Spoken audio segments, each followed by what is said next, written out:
खत्म, bye bye, tata, goodbye. இந்த பப்பு ராகுல் பூந்திய பிஜேபி காரவங்க ஏன் தெரியுமா பிரச்சார பீரங்கின்னு சொல்றாங்க? காங்கிரஸோட பிரச்சார பீரங்கி கிடையாது, பிஜேபியோட பிரச்சார பீரங்கின்னு ஏன் தெரியுமா சொல்றாங்க? பப்பு ராகுல் பூந்தி பேசுற ஒவ்வொரு வார்த்தையும் பிஜேபியை பாதிக்குதோ இல்லையோ இண்டி கூட்டணியையும் காங்கிரஸையும் வச்சு செய்யும். அதே போலதான் சமீபத்தில் பப்பு ராகுல் பூந்தி உண்டியல் கம்யூனிஸ்ட் ஆட்சி செய்கின்ற கேரளாவுக்கு போனாப்ல. அங்கே போய் உண்டியல் கம்யூனிஸ்டை வச்சு செஞ்சாப்லங்க. அதாவது டெல்லி பாராளுமன்றத்தில் இந்த இண்டி கூட்டணியில் இருக்கிற உண்டியல் கம்யூனிஸ்ட், இந்த இத்தாலி காங்கிரஸ் எல்லா போயிலும் ஒன்றா உட்காந்து சாப்பிடுவாங்க, ஒன்றா உட்காந்து வடை சாப்பிடுவாங்க, ஒன்றா உட்காந்து போராட்டம் நடத்துவாங்க. ஆனால் கேரளாவில் போய் பப்பு ராகுல் பூந்தி உண்டியல் கம்யூனிஸ்ட்டை அசிங்கப்படுத்தி விட்டாப்ல. என்ன தெரியுமா சொன்னாப்ல? இது கம்யூனிஸ்ட் பார்ட்டி கிடையாது, இது கார்பரேட் பார்ட்டி ஆஃப் இந்தியா அப்படின்னு உண்டியல் கம்யூனிஸ்ட்டை தும்சம் பண்ணாப்ல. இப்படி பப்பு ராகுல் பூந்தி பேசின உடனே நம்ம தமிழ்நாட்டில் இருக்கின்ற உண்டியல்களுக்கு திடீர்னு கோவம் வந்துருச்சு. என்னது கோவம் வந்துருச்சா?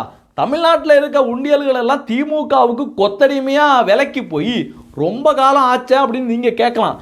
இருந்தாலும் நம்ம மதுரை எம்பியா இருக்கின்ற சூனாபானா வெங்கடேசன் இருக்கார்ல, அடா ஆமாங்க, சூர்யாவோட கேடா போனார்ல, அதே வெங்கடேசன் தான் திடீர்னு கோவத்தில் பொங்கி எழுந்திருக்காரு. படிக்கிறேன் கேளுங்க.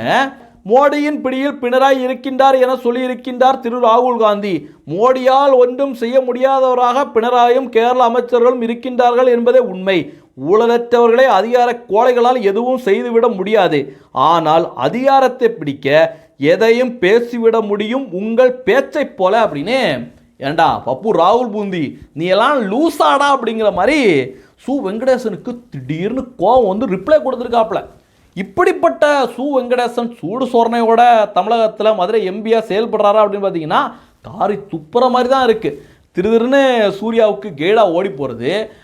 சென்னை போனாப்புல அப்படின்னா திமுகவோட அறிவாலயத்தில் போய் ஐயா சாமி அப்படின்னு திருவோடி ஏந்தி நிற்கிறது. இதுதான் இந்த சு வெங்கடேசனோட ஃபுல் டைம் வேலையாக இருக்கு. ஆனால் பேசுகிறது என்னமோ யோக்கிய சிகாமணி மாதிரி பேசுவாங்க. ட்ரம்ப்லேருந்து தொடங்கி ரஷ்யாவிலேருந்து தொடங்கி உக்ரைன் போய் என்னென்னமோ பேசுவாங்க. ஆனால் செய்கிறது என்னமோ அறிவாலயத்தில் திருவோடு ஏந்துற வேலை தான். அப்படி இந்த விவகாரத்தை பற்றி நம்ம பேட்டர் ரவுடி தமிழக காங்கிரஸ் கமிட்டி தலைவரா இப்போ என்னவா இருக்காருன்னு தெரியல, அவர்கிட்ட கேட்குறாங்க. பேட்டர் ரவுடி கொடுத்த ரிப்ளை பாருங்க, அடேங்க அப்பா அப்படிங்கிற ரிப்ளைவா இருக்கு பாருங்க.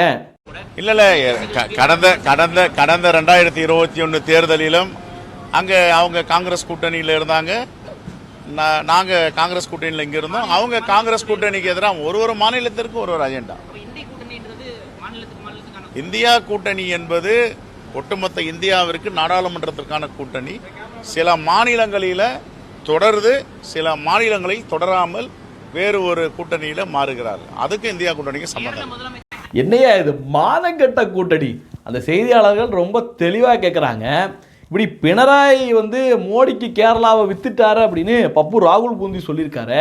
அதை பற்றி உங்கள் கருத்து என்னன்னு கேட்டால், சில மாநிலங்களில் நாங்கள் இப்படி இருப்போம், சில மாநிலங்களில் நாங்கள் இப்படி இருப்போம் அப்படின்னு. என்னையா இது? இவங்க கூட்டணிக்கு ஒரு கொள்கையும் கிடையாது, ஒரு கூந்தலும் கிடையாது, ஒரு மண்ணாங்கட்டியும் கிடையாது. எப்படியாவது அதிகாரத்தை பிடிக்கணும், அதன் மூலமாக மக்களை சுரண்டுன்னு சுரண்டி ஏதாவது இவங்க வீட்டுக்கு கொண்டு போனோம் அப்படிங்கிறது தான் இந்த உண்டியல் கம்யூனிஸ்டாக இருக்கட்டும், இத்தாலி காங்கிரஸாக இருக்கட்டும், திமுகவாக இருக்கட்டும், இவங்களோட ஃபுல் டைம் வேலையாக இருக்குது. அதனால் தமிழக மக்கள் 2026 இந்த கொள்கையற்ற கூட்டணி இருக்குது பாருங்க, இவங்கள விரட்டி அடிக்கணும். இல்லைனா நம்மளையும் தொடர்ந்து இப்போ சுரண்டுறது மட்டும் இல்லாமல் இன்னமும் சுரண்டிக்கிட்டே இருப்பாங்க. அடுத்து பார்த்தீங்கன்னா நம்ம தமிழ்நாட்டில் நம்ம சென்னையில் கமேனிக்கு ஆதரவா ஒரு ஃப்ளெக்ஸ் ஒன்று வச்சிருக்காங்க. அதை பார்த்த உடனே சோத்துல உப்பு போட்டு சாப்பிட்ற ஒரு தமிழன் போல இருக்கு. அவர் இன்னைக்கு ஒரு வீடியோவை பதிவு பண்ணியிருக்காரு, ஒரு கண்டன வீடியோ. அதை பாருங்க. தமிழகத்துக்கும் ஈரானுக்கும் என்னடா சம்பந்தம்? அங்கே இருக்கிற மக்கள் கொண்டாடுகிறார்கள். சவுதி அரேபியா மேலே வந்து குண்டு போடுறான், முக்கியமான முஸ்லீம் கண்ட்ரி மேலே வந்து குண்டு போடுறான். அங்கெல்லாம் வந்து ஈரானை தாக்குதல் பண்ணுறாங்க. நீங்கள் இங்கே தமிழகத்தில் சென்னையில் முக்கியமான இடத்துல பேனர் வைக்கிறீங்க. இது தமிழக அரசு காவல்துறை வேடிக்கை பார்க்குறாங்க. தெளிவான கேள்வி கேட்டிருக்காரு. ஏண்டா கமேனிக்கும் இந்தியாவுக்கும் என்னடா சம்பந்தம்? இங்கே ஏன்டா ஃப்ளெக்ஸ் வைக்கிறீங்க, இதை காவல்துறை உடனடியாக அதற்கு நடவடிக்கை எடுக்கணும் அப்படின்னு அந்த இளைஞன் சொல்லியிருக்காப்புல. காவல்துறை உத்தரப்பிரதேசத்தில் இருக்கின்ற காவல்துறை மாதிரி நேர்மையாக இருந்தால் உடனடியாக நடவடிக்கை எடுப்பாங்க. ஆனால் இங்கே இருக்கின்ற காவல்துறை நம்ம இரும்பு கரத்தோட காவல்துறை ஆச்சே, அதனால் சிறுபான்மை பக்கிட்டு திரும்பி கூட பார்க்க மாட்டாங்க. இந்த இளைஞன் கேட்ட கேள்வியை தான் நானும் கேட்குறேன். கமேனிக்கும் இந்தியாவுக்கு என்ன சம்பந்தம்? ஒரு சம்பந்தமும் கிடையாது. அது மட்டும் கிடையாது, பஹல்காமில் நம்ம நாட்டை சேர்ந்த மக்களை சுட்டு கொன்னுட்டு போனாங்க இந்த இஸ்லாமிய தீவிரவாதிகள், பன்னிஸ்தான் தீவிரவாதிகள். அந்த இஸ்லாமிய தீவிரவாதத்தை கண்டித்து இந்த கமேனி ஒரு கண்டனம் கூட தெரிவிக்கலை. சரி, கண்டனம் தெரிவிக்கலைன்னா கூட பரவாயில்ல, வருத்தமாவது தெரிவித்தாங்களான்னு பார்த்தீங்கன்னா ஒன்றுமே கிடையாது, ஒரு மண்ணாங்கட்டையும் கிடையாது. அப்படி இருக்கையில் இந்த கமேனிக்கு இந்தியாவிலிருந்து சூடு சொர்ண உள்ள ஒரு இந்தியன் கூட ஆதரவு தெரிவிக்க மாட்டான். இன்னும் சொல்ல போனால் நம்ம இந்தியாவோட உள்நாட்டு விவகாரத்தில் இந்த கமேனி அப்படிங்கிற ஆள் மூக்க நுழைச்சிருக்காப்புல.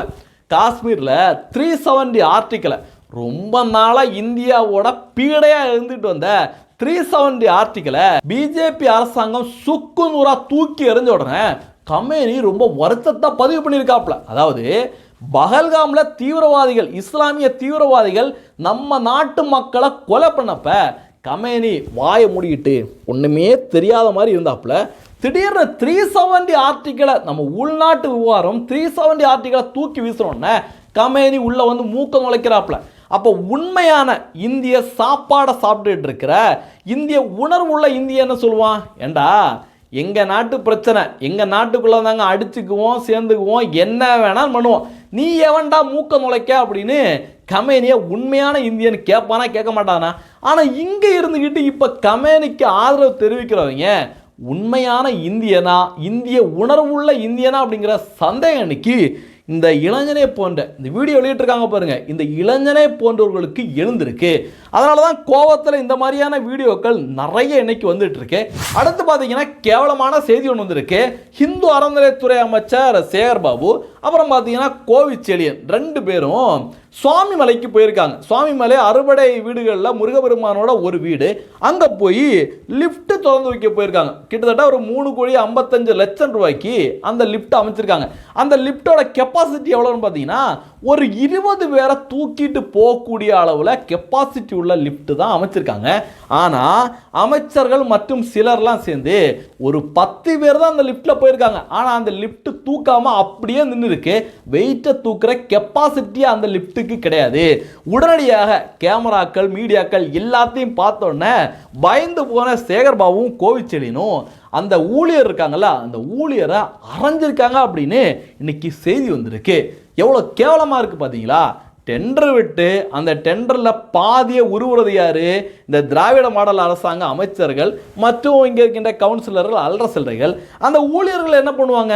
காசுக்கேற்ற தோசை தான் அங்கே இருக்கும் அப்படிங்கிற மாதிரி இன்னைக்கு இந்த செய்தியை கண்டித்து பயங்கரமான கண்டனங்கள் இன்னைக்கு தமிழகம் முழுவதும் எழுந்துட்டு இருக்கு.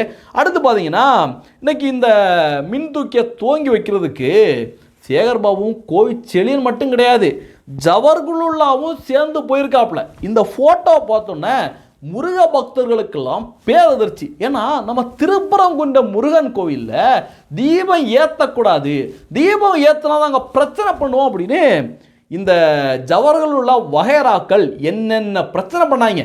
அப்படி இருக்கையில் கொஞ்சம் கூட சூடு சொர்ண வெக்கம் எதுவுமே இல்லாமல் சேகர் பாபு, ஏற்கனவே அவர் அலேலியோ பாபுன்னு சொல்லிட்டு இருக்காங்க, அந்த சேகர் பாபு இந்த ஜவஹர்லாலையும் கூட்டிகிட்டு போய் வெக்கமே இல்லாமல் ரிப்பன் கட் பண்ணியிருக்காங்க. இன்னைக்கு மக்கள் இந்த காட்சிகளை காரி துப்பிட்டு வராங்க.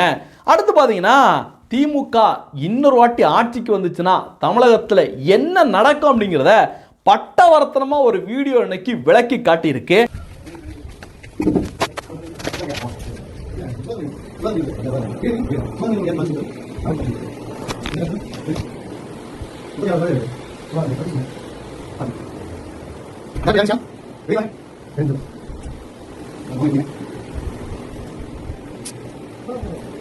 இந்த வீடியோ பார்த்தோன்னா நம்ம எல்லாம் என்ன நினைப்போம்?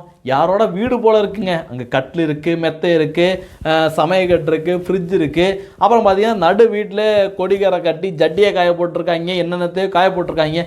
யாரோட வீடு, சொந்த வீடு அப்படின்னு நம்ம நினச்சிக்குவோம். ஆனால் பார்த்தீங்கன்னா இது வீடும் கிடையாது, வாடகை வீடும் கிடையாது. இது சுகாதாரத்துறை, அது ஆரம்ப சுகாதாரத்துறையோட கட்டிடம். எல்லா ஊர்லேயும் இருக்கும்ல, வயசான ஏழைப்பாளைங்கெல்லாம் போய் அங்கே போய் மாத்திரை மருந்து வாங்குவாங்க, டாக்டரை பார்ப்பாங்க, ஊசி போட்டுட்டு வருவாங்க. அப்படி இருக்க வேண்டிய கட்டிடத்தை கோவையை சேர்ந்த ஒரு திமுக நிர்வாகி, எப்பா ஆட்சி யாருது தெரியுமா? எங்கள் ஐயாவோட ஆட்சி, ஒன்றும் பண்ண முடியாது, ஆரம்ப சுகாதார நிலையமாவது மண்ணா கட்டியாது, எல்லாம் இல்லைப்பா, நான் தான் இன்னைக்கு உள்ளே இருப்பேன், என்னுடைய குடும்பம் தான் உள்ளே இருக்கும் அப்படின்னு ஆக்கிரமித்து உள்ளே போய் குடும்பம் நடத்திக்கிட்டு இருக்காங்க. அந்த வீடியோ தான் இன்னைக்கு வெளிவந்து தமிழக மக்களுக்கு பேரதிர்ச்சி. எல்லாம் என்ன தெரியுமா சொல்கிறாங்க? 5 வருஷம் ஆட்சி செஞ்சதுக்கே ஆரம்ப சுகாதார நிலையத்தை கை வச்சாங்க. அடுத்து இன்னொரு 5 வருஷம் ஆட்சிக்கு வந்தா கண்டிப்பாக கலெக்டர் ஆஃபீஸுக்குள்ளே போய் தங்க தொடங்கிடுவாங்க அப்படின்னு மக்கள் அதிர்ச்சியை வெளிப்படுத்திட்டு வராங்க. அடுத்து பார்த்தீங்கன்னா அன்பில் மகேஷ் பொய்யாமொழி இருக்கார்ல, உதயநிதி ரசிகர் மன்ற தலைவர் மற்றும் தமிழக பள்ளிக்கல்வித்துறை அமைச்சர். உதயநிதி ரசிகர் மன்ற பணியை தான் ஃபுல் டைம் பண்ணி, பார்ட் டைமில் வந்து அமைச்சர் பணியை பார்ப்பார். அவர் இன்னைக்கு என்ன தெரியுமா பண்ணியிருக்காரு? தஞ்சாவூரில் விஜய் பிரச்சாரத்துக்கு போனப்ப விஜயை பார்க்கறதுக்கு அணில் குஞ்சுகள் வளைஞ்சு போய் கீழே விழுந்து அடிபட்டுருக்கு. ஹாஸ்பிட்டலில் அட்மிட் பண்ணியிருக்காங்க. அவரை பார்க்கறதுக்காக அன்பில் மகேஷ் பொய்யாமொழி ஓடி போயிருக்காரு.